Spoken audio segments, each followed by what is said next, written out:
Hey DJ Tech Tools, it's Chris Brackley. Not too much preamble today. I've got 4 mixers here I've been looking at in the lab, all of which retail for under $300. Let's get busy. Right, so first up is the Pioneer DJM-250. Now I'm doing this one first because to me, I'm going to use this as the yardstick to compare the other mixers to. You know, this is what you get for $300 if you want something that's solid, well made, dependable, doesn't have tons in the way of bells and whistles. You know, it's got these really nice filters in the middle, but that's about it. There's no built-in effects, there's no crazy scratch crossfader. It's Pioneer, so you know what you're getting basically. There's a lot of difference obviously between this and like a DJM-900 Nexus, the main one being over $1,000 in price, but in terms of the feel and the layout and so on, it does feel very familiar. As someone who uses Pioneer mixers in clubs a lot, you know, it feels comfortable to me, definitely. As I say, sound quality seems very good. The filters are nice big knobs, they're really playable.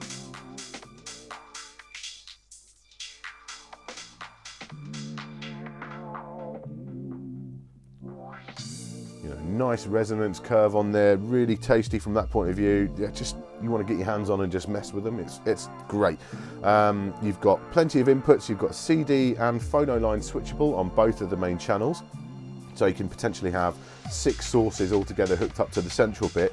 And then you've got this mic aux section, which has got a microphone input on a jack. You've also got auxiliary 1, which is on a 3.5mm stereo jack, so you can run your phone or iPod or something into it there. You've got aux 2 and aux 3, which are on RCA phono connectors, so you could run in, if this is like the hub of your, say, bedroom setup or whatever, you could run maybe your games console or your TV or whatever else into that. And you know, I like that from that point of view. This could really serve as the hub of your bedroom setup, and that's really good.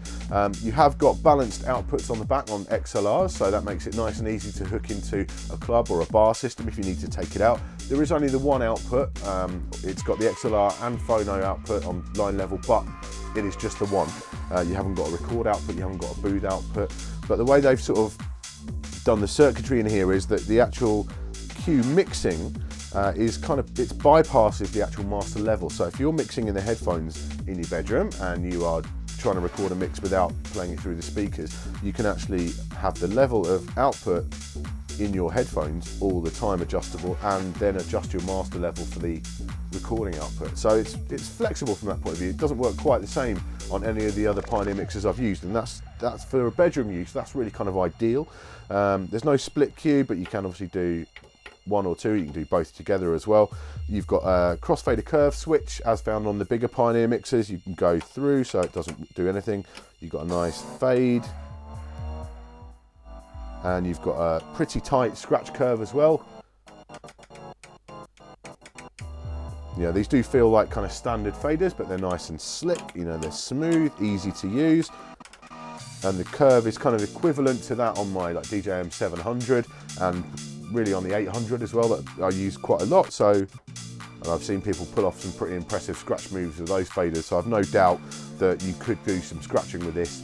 It'll be absolutely fine for that. And in theory, you can put a mini inner fader in here as well. The new P&P version will go into this as well. So overall, as I say, no bells and whistles, no frills. This is a good solid mixer that's going to make an ideal hub for your bedroom setup, and you can take it out on the road with you as well. Lots of flexibility. Yeah, very impressed, and I say I'll be judging all of the other mixers against this Pioneer for sure.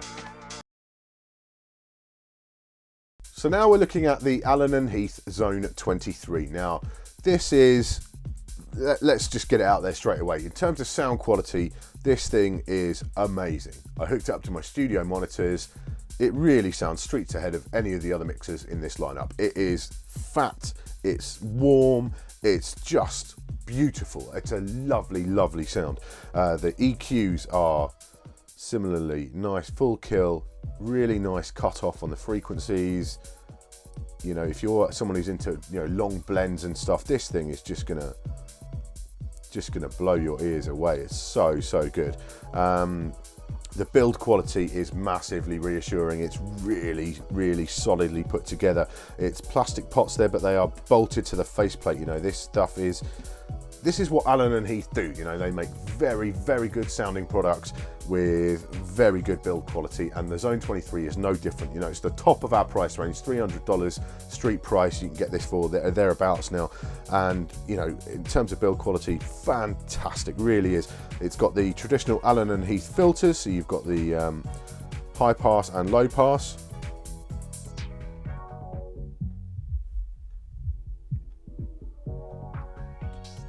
And you can assign that to either channel, and there's no sort of clicking on and off when you assign it, which is nice. You can do the high pass as well.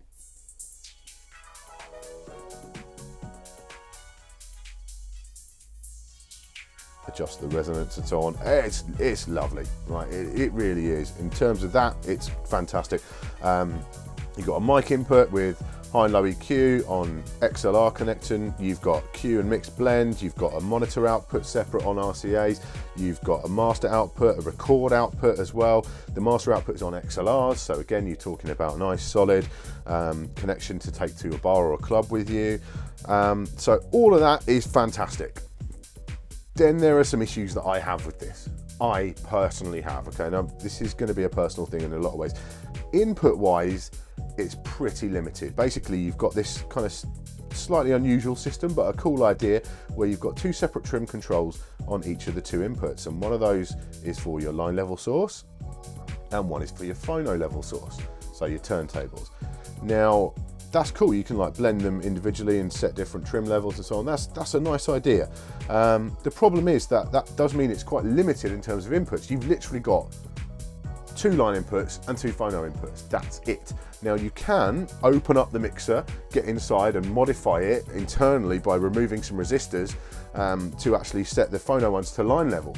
But I really would have liked to see switches for that, because let's be honest, a lot of the time now, line level inputs are more important than phono level inputs for a lot of people.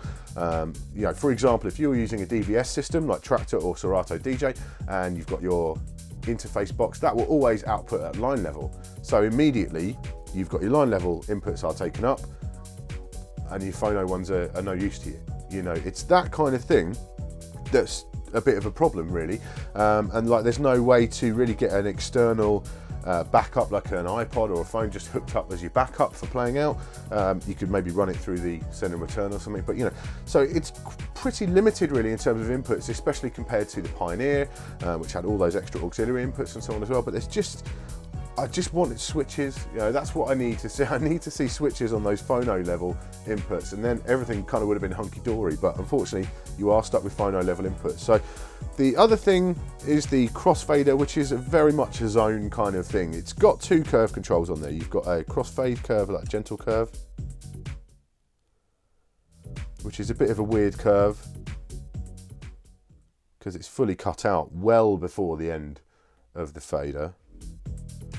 But it's a nice smooth fade. But yes, it's well before it's cut out. And then the actual sharper curve is pretty tight, but the cut-in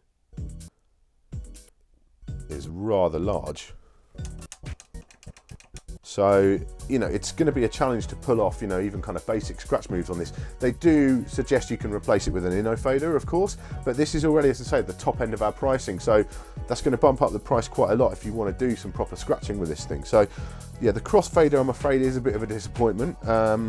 And the only other thing that is a bit disappointing is the external effects send and return. Now, it's well implemented. You just basically turn external on, and then you assign, using the filter buttons, either channel to that. But what you'll notice, I've got no effect running here. With the Pioneer effects units, like this RMX 1000, they have no dry wet control.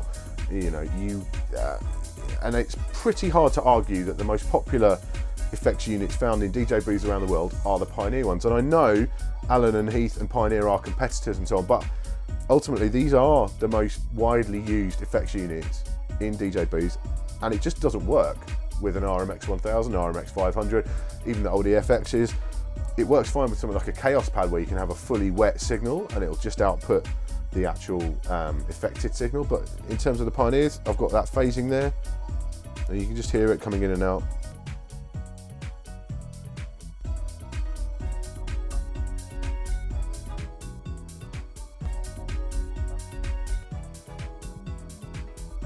And yeah, it's post fader as well, so you can get an echo going and everything else. So if you've got the right kind of effects unit, it's going to be great. But unfortunately for my use, I can't have that phasing going on when I'm using my effects. So yeah, it's just little things like that. And that, to be honest, that's the way that Xones have always done it. You know, Allanon and Heath have always had that kind of send and return on their mixers. You know, it's that kind of setup, and that's fine.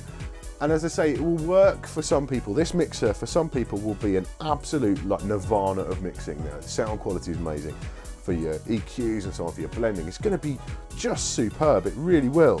But it's not for me. You know, and that's personal, I know, but it's not for me, this one, unfortunately. So definitely worth a look if you're into, you know, house and techno, and you play in a certain way that's going to work well with this device. Then absolutely jump on it. But it's not for me.